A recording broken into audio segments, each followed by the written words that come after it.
अगर उस रात वो दरवाजा ना खुलता तो एक मासूम की जिंदगी खत्म हो जाती। कहानी नए साल की नहीं, एक नए बेहतर इंसान बनने की है।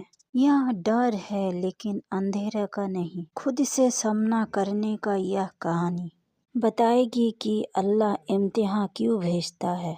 हर दस्तक दुश्मन नहीं होती, कुछ रहमत बनकर आती है। जो आज मजबूरी लगता है वही एक दिन हिदायत बन जाता है। इस कहानी में शोर नहीं, खामोशी बोलती है।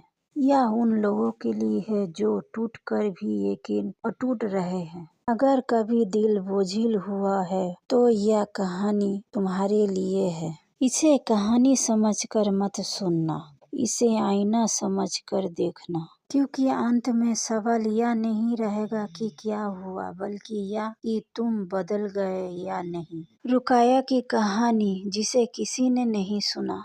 रुकैया की अतीत। रुकैया की आंखें फर्श पर टिकी थी, जैसे हर याद वही बिखरी पड़ी हो। उसकी उंगली तस्बीह पर थरथरा रही थी। उसने गहरी सांस ली। मैं पहले ऐसे नहीं थी। उसकी आवाज बहुत धीमी थी। मेरा भी एक घर था, हंसता हुआ, भरा हुआ, सुकून से भरा। उसका शोहर सलमान मेहनती, नमाजी, सीधा रिक्शा चलाता था।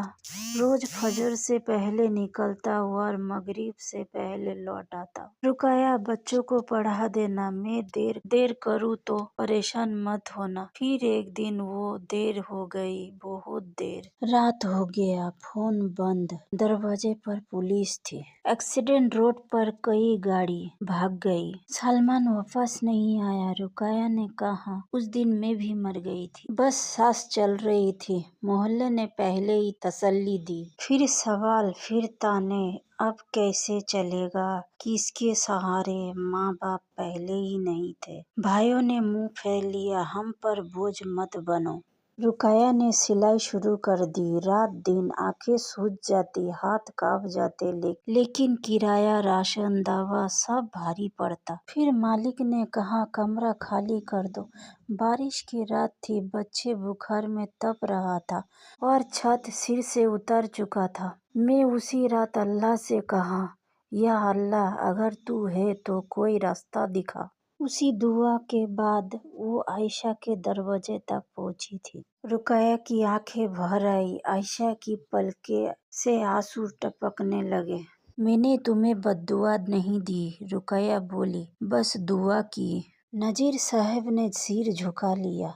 रुकैया ने आगे कहा कि अल्लाह तुम्हें जगा दे। कमरे में सन्नाटा था, डर नहीं था, सिर्फ सच्चाई थी और बोझिल खामोशी। बाहर हवा चली, जैसे किसी ने आह भरी हो। अली सहम गया। फातिमा बीवी की आंखें बंद थी। नजीर साहब ने सिर झुका लिया। कुछ नजरें गंदी थी और आवाज डरावनी। पुल के नीचे, स्टेशन के पास, मस्जिद के बाहर। घर छीनने के बाद रातें सड़कों पर गुजरी। लोग दिन में अच्छे होते हैं, रात में नहीं। कुछ हाथ बहुत करीब आ जाते थे। मैं आयतल कुर्सी पढ़ती थी, दम करती, बच्चों को सीने से लगाती। एक रात बारिश हुई, बहुत तेज, बच्चे कांप रहे थे।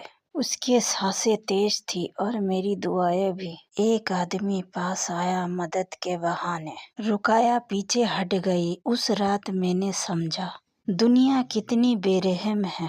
बच्ची की तबीयत बिगड़ती गई। बुखार नहीं उतर रहा था, दवा के पैसे नहीं थे। मैंने बच्चों से कहा, बेटा सब्र करो, अल्लाह देर करता है, छोड़ता नहीं। फिर वो रात आई, 31 दिसंबर। लोग जश्न में थे। सड़क पर शोर था, लेकिन दिल में सन्नाटा। बच्चे बहुत रो रहा था, सांसें तड़प रही थी। मैं डर गई थी, बहुत डर गई थी। मैंने आसमान की ओर देखकर कहा, या अल्लाह, अगर तू मुझे माँ कहता है तो मेरे बच्चों को बचा ले। तभी दिल में एक आवाज आई, साफ, सख्त नहीं, नरम, उस घर जाओ जहाँ से तुम लौटी थी। रुकैया कांप गई। मैंने कहा, वहाँ मुझे मना कर दिया गया था। आवाज फिर आई, आज दरवाजा खुलेगा। मैं चल पड़ी, बिना सोचे, बिना देखे, सिर्फ बच्चों को लेकर। और भरोसा को थाम कर, और अल्लाह ने रास्ता दिखा दिया। रुकैया रो पड़ी। आयशा टूट चुकी थी। उसकी रुलाई अब आवाज बन चुकी थी। मैं अंधी थी, उसने कहा। मैं डर गई थी, लोगों से, रब से नहीं। नजीर साहब बोले, बेटी आज तुम्हारी तौबा जिंदा है। कमरे में सुकून उतर आया, लेकिन कहानी अभी बाकी थी। रुकैया ने धीरे से कहा, वो बच्चे मेरे नहीं हैं। सब चौंक गए। उसकी माँ मेरी तरह ही मजबूत थी। स्टेशन पर मिली थी, रो रही थी, हाथ खाली थे। शोहर छोड़ गया था, घर वालों ने निकाल दिया। बच्चा भूखा था, दूध नहीं था। उसने मुझसे कहा, अगर यह मर गया तो मैं भी मर जाऊंगी। दोनों औरतें एक जैसी है, टूटी हुई। हमने साथ दुआ की, साथ रोए। फिर बच्चा बीमार पड़ा, बहुत ज्यादा। डॉक्टर ने कहा, आज इलाज नहीं हुआ तो सुबह नहीं होगी। माँ पागल हो गई। मेरे पास पैसे नहीं थे, उसके पास भी नहीं। मैंने कहा, चलो अल्लाह के घर चलते हैं। उसने कहा, अगर अल्लाह होता तो हम यहाँ ना होते। लेकिन रात में उसका दिल टूट गया। उसने बच्चों को मुझे दिया और कहा, अगर कहीं रहमत मिले तो मेरे सलाम करना। मैं कुछ बोल ही नहीं पाई, वो अंधेरा में खो गई। मैं बच्चों को लेकर चल पड़ी और अल्लाह ने दरवाजा दिखा दिया। फातिमा बीवी रो रही थी, यह अल्लाह, तू कितना सब कुछ देता है। आयशा बच्चे के पास बैठ गई। यह मेरे इम्तिहान था। उसने कहा। बाहर हवा चली, जैसे किसी ने आमीन कहा हो। घर अब डरावना नहीं था, वो अब इबादत गाह बन चुका था। लेकिन आखिरी हिस्सा अभी बाकी था। नजीर साहब उठे, उन्होंने बच्चों को गोद में ले लिया। यह अमानत है और अमानत छोड़ी नहीं जाती। आयशा के आंखें बंद थी और होठ हिल रहे थे। दुआ चल रही थी, या अल्लाह, अल्लाह, यह अगर आजमाइश है तो मैं पास होना चाहती हूँ। उसी पल अजान की आवाज आई।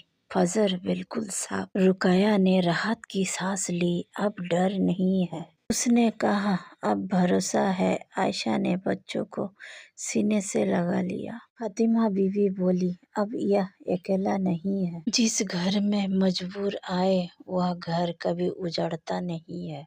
बाहर पटेखों की आवाज थी, अंदर सुकून था। नया साल आंसुओं से शुरू हुआ था, लेकिन रहमत पर खत्म हुई। रुकैया ने आखिरी बात कही, अल्लाह सब देखता है, बस देर से जवाब देता है। आयशा मुस्कुराई। आंसुओं के बीच, अब मैं डर से नहीं, यकीन से जीऊंगी। घर में अब उजाला था। दिलों में भी वो रात एक कहानी बन गई। डर की नहीं, रहमत की, इम्तिहान की नहीं, हिदायत की। और आयशा जान चुकी थी, नया साल तारीख से नहीं, नियत से बदलता है। बाहर सूरज निकल आया, ठंड कम हो गई, दिल नरम थे। रुकैया ने आसमान की ओर देखा। या अल्लाह, तेरा शुक्र है। बच्चों ने हल्की सी सांस ली, जैसे जिंदगी लौट आई हो। नजीर साहब बोले, यह कहानी यही खत्म नहीं, यह शुरुआत है एक नए इंसान की, एक नए घर की, एक नए नियत की। क्योंकि जब इंसान बदलता है तो तकदीर भी बदलती है, और अल्लाह हर बदलाव देखता है, हर आंसू गिनता है, हर दुआ सुनता है। बस सब्र चाहिए और यकीन। वह रात गवाह थी कि रहमत हमेशा दरवाजा ढूंढ लेती है, चाहे डर बनकर आए या आंसू बनकर। और इसी यकीन के साथ कहानी आगे बढ़ती है, क्योंकि अभी आखिरी इम्तिहान आना बाकी है, और जवाब भी बहुत करीब है। नया साल अब सिर्फ तारीख नहीं रहा, वो एक दवा बन चुका था। रब से, इंसान से और खुद से। सन्नाटा अब डर नहीं था, वह सुकून था। और वही सुकून इस कहानी की जान था, क्योंकि अल्लाह कभी देर नहीं करता, वो बस सही वक्त चुनता है। और उस रात सही वक्त आ चुका था। यह छोटी सी इस्लामिक स्टोरी आप लोगों के लिए। आई होप आप लोगों को अच्छा लगा।